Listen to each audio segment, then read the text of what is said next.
Eu sou Felipe Marcelo Gimenez, eu sou procurador do Estado de Mato Grosso do Sul, minha OAB é MS 7580, estou aqui representando a Associação Pátria Brasil. E não é propriamente uma pergunta, Excelência, eu quero usar uma expressão lá da tua terra.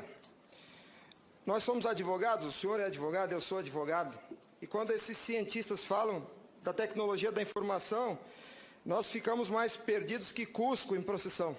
Essa é uma frase muito dita lá. Pois é. Acontece que o nosso povo vem sendo enganado por essa máquina, essa arapuca, porque sempre que olhamos para o problema, tentamos enxergá-lo através da tecnologia. E, na verdade, Excelência, nós temos que olhar para essa máquina com a luz da lei. Antes da ferramenta, deve prevalecer a ordem jurídica. A ferramenta deve servir a ordem jurídica e não o inverso, Excelência. Nós estamos vivendo uma inversão, onde a ordem jurídica é posta de joelhos diante da ferramenta. Por falar em colocar de joelhos, a conduta do ministro Gilmar Mendes em protelar por 2 anos o cumprimento dessa lei deu motivo ao impeachment, ao pedido de impeachment. E eu vou mais além. Me parece que, na verdade, a conduta dele configura o crime de prevaricação, porque se omitir na obrigação do ofício é prevaricação. O que está acontecendo aqui, Excelência? Um dos pilares da República está sendo quebrado. Nossa democracia e a cidadania desse povo está sendo violada, desrespeitada. No entanto, eu quero lembrar aqui uma frase de Billy Graham, um homem que dedicou 99 anos da vida para o bem do próximo. Ele dizia: a coragem é contagiosa. E o senhor está vendo aqui só alguns dos corajosos que se levantaram. Há uma onda gigantesca sendo levantada nesse país, um tsunami que vem em direção a Brasília. Os cidadãos estão indignados. O Tribunal Superior Eleitoral não pode recusar o cumprimento à lei. Se fosse uma ordem judicial, o senhor, Excelência, não teria o direito de cumpri-la parceladamente. É uma lei, não tem vício de forma, nem de iniciativa, nem de conteúdo. Vou ao ponto. Fala-se muito da máquina, eu quero falar do ato jurídico. O senhor, como advogado, entende bem desse assunto. Somente o exercício do voto é secreto para garantir ao cidadão a liberdade de escolha. O ato seguinte, porque o processo eleitoral é feito de etapas, o ato seguinte é um ato administrativo. A contagem de um voto é um ato administrativo e se submete a um requisito de validade sob pena de ser nulo, que é o princípio da publicidade. Qualquer ato administrativo deve ser público. Entenda, Excelência, nós queremos auditar o fato jurídico, não é a máquina. Não nos interessa o software nem a máquina, nem antes nem depois. Nós queremos auditar o fato, que por natureza é um evento. O evento se perde, por isso a necessidade de dar corpo físico ao fato da contagem do voto, para que se conheça, para que se cumpra o princípio da publicidade, porque a publicidade é erga omnes, é para todos os cidadãos, não é só para o eleitor que olha no visor. Essa contagem do voto deve ser feita para que todos os cidadãos tenham a oportunidade de fiscalizá-la. E não é a contagem de milhões de votos, é a contagem de um voto, de cada voto é um ato administrativo, e será nulo se não for público. Há vários princípios constitucionais que vêm sendo quebrados desde que essa arapuca foi inventada lá em 97. A cidadania, a publicidade, a moralidade, a legalidade e a própria república, porque nós cidadãos não temos sido respeitados na nossa escolha. Nossa escolha só será respeitada se ela for retratada no corpo físico da impressão para cumprir o princípio da publicidade. O exercício do voto é secreto, mas a contagem deve ser pública. E qual que é a artimanha da urna? Ela estende o segredo do exercício até a última etapa. E o sagrado BU, eu vou usar uma expressão de alguém, eu não lembro quem é o proprietário dessa frase.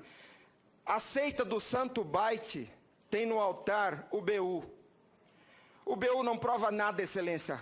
Quando o BU é imprimido, já houve a contagem dos votos em segredo. A fraude já aconteceu, porque cada voto contado deve ser público. O BU informa ao senhor, Excelência, o total.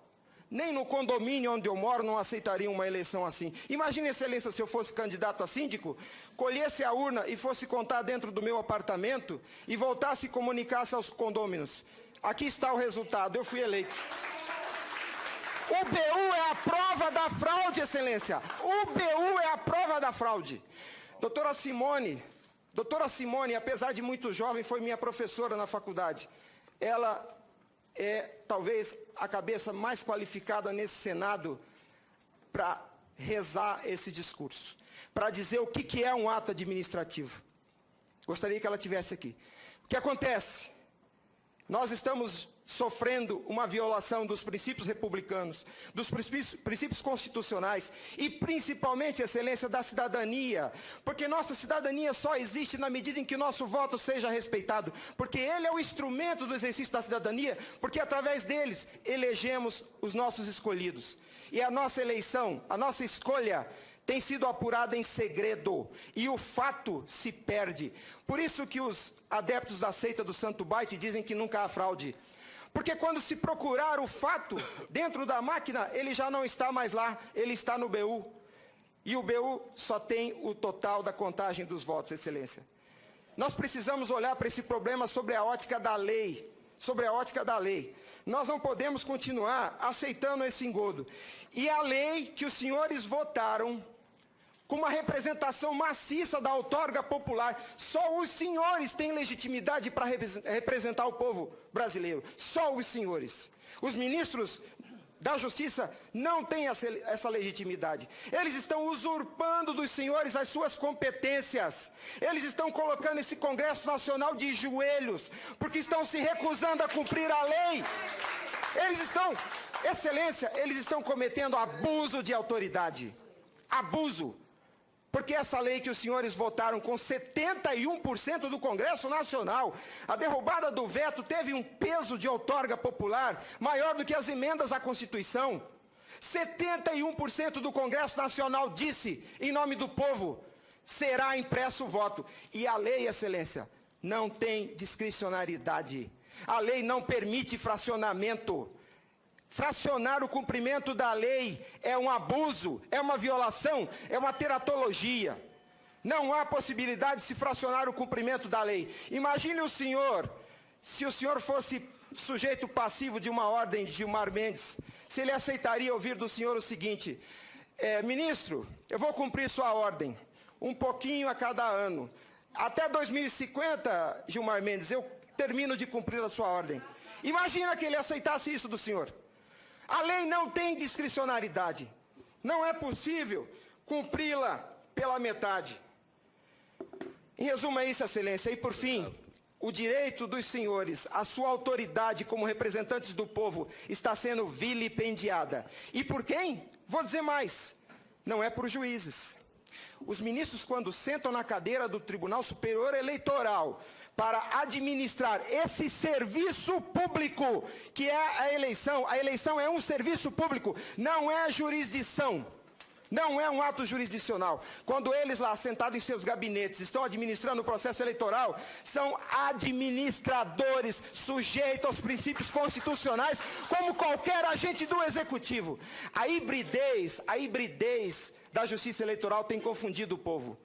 Mas a competência se dá, a função se dá em razão do cargo, não do indivíduo. Quando eles estão se desincumbindo do processo eleitoral, estão executando ato administrativo, não são juízes.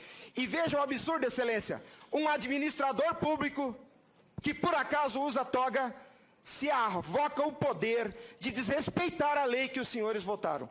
Nossa república está à beira do abismo. Se os senhores não se colocarem em pé e defenderem a sua legitimidade da outorga e aceitarem esse abuso de autoridade, acabou a república, excelência. Acabou a cidadania. Então nós somos escravos.